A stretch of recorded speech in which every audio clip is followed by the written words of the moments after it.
The Chinese and the Western Zodiac are both methods of divination based on the date and time of birth in connection to the celestial movement of our solar system. Chinese astrology divides astrological signs by years, whereas Western astrology separates them by months. The Chinese folks tend to believe that people born in the same year share the same traits, whereas Westerners tend to group people on a monthly basis. This year, 2023, in accordance to the Chinese Zodiac, is the year of the rabbit. And as Russ and Jess explained this morning, Lunar New Year is celebrated all over the world, and in Japan, Vietnam, and in Vietnam, this is the year of the cat. So there are variations all around the world. But according to the Chinese Zodiac, this is the year of the rabbit. I was born in 1987, which was also a year of the rabbit. Some of the characteristics of the rabbit include elegance and patience, two traits I have never particularly identified with. Though I do share a rather peculiar affinity for rabbits. Unfortunately, Chinese astrology predicts that years that fall on a person's zodiac sign are often filled with challenges and difficulty. I'm a triple Cancer in the Western Zodiac, which means my sun, my moon, and my rising sign all fall under Cancer. Which currently predicts a better year for cardinal signs than we've endured in the recent past. So I'm hoping that at the very least, the two systems sort of balance themselves out. I'll let you know. Chinese astrology is based on the lunar calendar, which is arranged by the phases of the moon. According to the lunar calendar, each month begins with a new moon and lasts for approximately 29 days. Now, the Western calendar is organized according to Earth's orbit around the sun. According to the Western calendar, each month begins on a set date and can last anywhere between 28 and 31 days. In recent years, I have gotten really into Western astrology, and its system has informed quite a bit of my spiritual practice and sort of my world view. I've been known in our staff group chat to text out things about particular full moons that might be rocky, or, well, Mercury's in retrograde, so that explains these issues we've been having. It might sound kooky to some of you. How dare you? We're Unitarian Universalists. We believe in a free and unrestrained search for truth and meaning. So if it sounds kooky to you, the next time Mercury is in retrograde and you find your travel plans in disarray, perhaps you'll pay more attention to the movements of the planets the next time you book airline tickets. I'm just saying. And yet, as informative and fun as I have found the Western Zodiac, I'm more inclined to believe that the phases of the moon influence human behavior more than Earth's orbit around the sun. And you can ask any teacher or hospital staff person about what happens to their students or patients on a full moon if you'd like to know more of what I'm talking about. I'm going to share the story this morning of how the Chinese Zodiac came to be. As we heard during Story for All Ages, the Lunar New Year is steeped in legends and fables that explain the customs and traditions of the holiday. A quick note, the Lunar New Year is primarily celebrated in China and in Chinese diaspora, but it is also celebrated throughout Asia and in Hindu religious communities. These celebrations are happening across the world now, and billions of people are celebrating at this time. So this is the fable of how the animals of the Chinese zodiac came to claim their place. This fable is hundreds, if not thousands of years old, and there are slight variations in each telling. That said, I'd like to credit Audrey Lim for her retelling that informed my retelling. Many centuries ago, the Chinese had not yet invented a system to track time. And so the Jade Emperor, also known as the Emperor of Heaven, invited all of the animals of the kingdom to participate in a race. Participants were required to run a foot race and cross a rushing river before arriving to a designated finish line. There would only be 12 winners.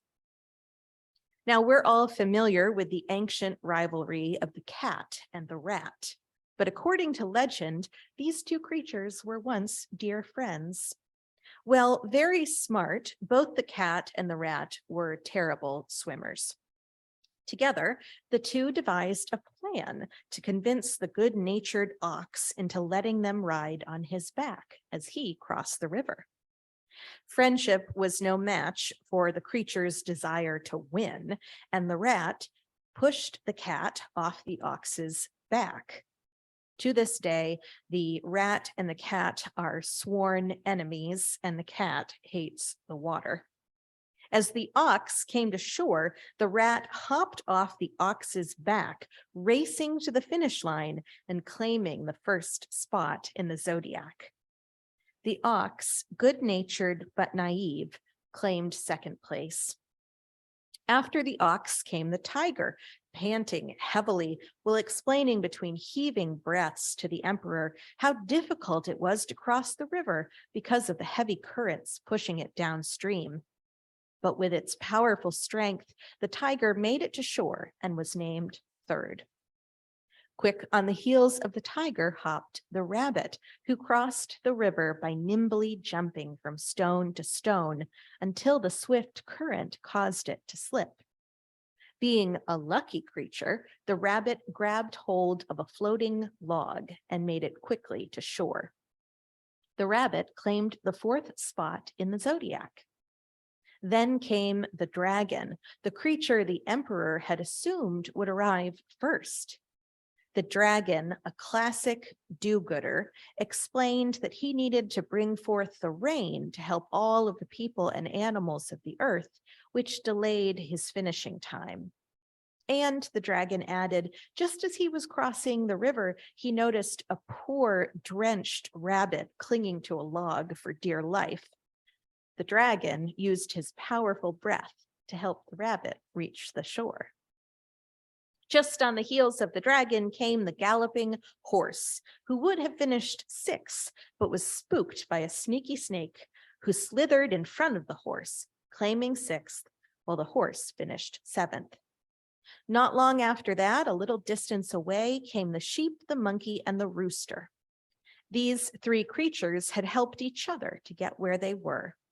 The rooster had spotted a raft and took the two other animals with it. Together, the sheep and the monkey cleared the weeds, tugged and pulled, and finally got the raft to shore. Because of their combined efforts, the emperor was very pleased and promptly named the sheep as the 8th creature, the monkey as the 9th, and the rooster as the 10th. Then came the dog. The strongest swimmer of the bunch, the emperor had also assumed the dog would come in much closer to first. But the dog explained it was in no woeful need of a bath, and the cool river was just too tempting, and he had to stay in for a while. Finally, in 12th place came the pig, who had stopped frequently for snacks and a brief nap, contributing to the lazy reputation of pigs today.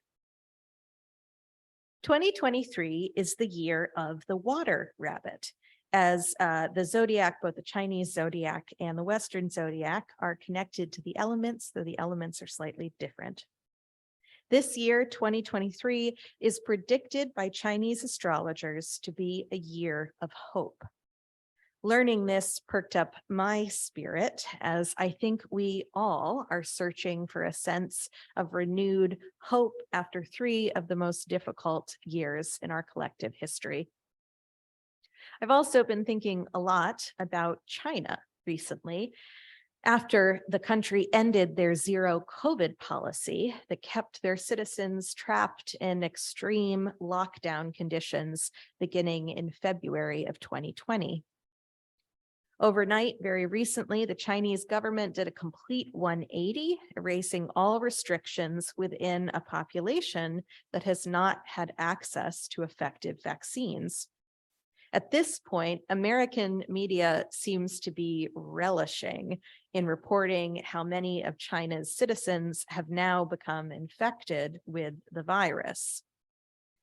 I am astonished at how the world again and again misses the whole interconnected web of existence of which we all are a part thing. Disease experts are predicting powerful new variants will result from what's happening in China. And like many of you, I am exhausted by 3 years of risk management. I can only pray for best outcomes and protect myself and those I love as best I can. And so I'm orienting towards the stars and their indication that 2023 may indeed be a year of hope. The Lunar New Year lasts for 16 days, and each day marks a particular festival or custom. Now, I don't think that we can assume that every person that celebrates the Lunar New Year celebrates for all 16 of those days, but the holiday does last quite a while. I appreciate cultures that extend their holiday celebrations. I've long been envious, for example, of European countries and Orthodox sects of Christianity that expand the Christmas holiday, at the very least, through Epiphany. In the US, Christmas comes and goes in a single day, and we are plummeted into the long, gray, dark days of January. I've often thought, if we can't convince the world to celebrate Christmas in February, when we are all a little desperate for a bit of light and joy, at the very least, we could expand the holiday. As for me and my house, the tree stays up until we are absolutely sick of looking at it. Last year, that day occurred in March.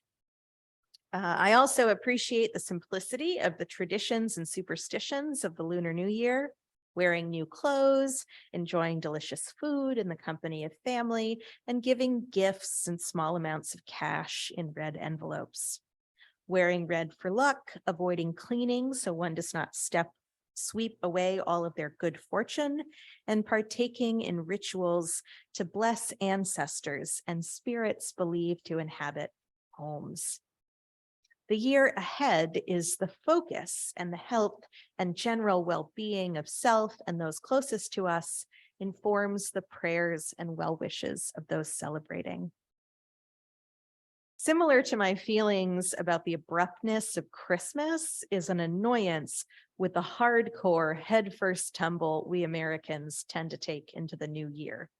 We are pressured to suddenly transform into our best selves on January 1st, undertaking extreme exercise routines or vowing to cut out all sugar and joy from our diets, or suddenly declaring intentions to organize our homes and our calendars in ways that would make Marie Kondo not only proud of us, but also downright jealous.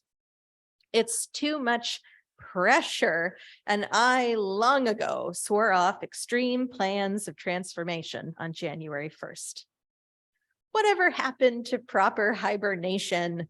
Many mammals spend this season asleep. I'm more inclined towards small rituals that preserve and encourage sustained energy while promising a bit of luck and good fortune than I am towards self-punishing plans that focus on our flaws or our faults. Many of you have heard me fret about cultural appropriation. I am by no means suggesting that all of us Westerners begin celebrating Chinese New Year and adopting and appropriating those customs. Rather, I'm just encouraging us to be open to learning about different cultures, recognizing that there is wisdom to be found across the expanse of humanity. So at this beginning of the new year, I'm focusing on small joys, simple wishes, and hope most of all. In the translation of the most common phrase of blessing during the Lunar New Year, I am wishing you prosperity. Blessings be upon you this new year, and blessings be upon those nearest to your heart and the heart of all humankind. Wishing you prosperity. Amen, and blessed be.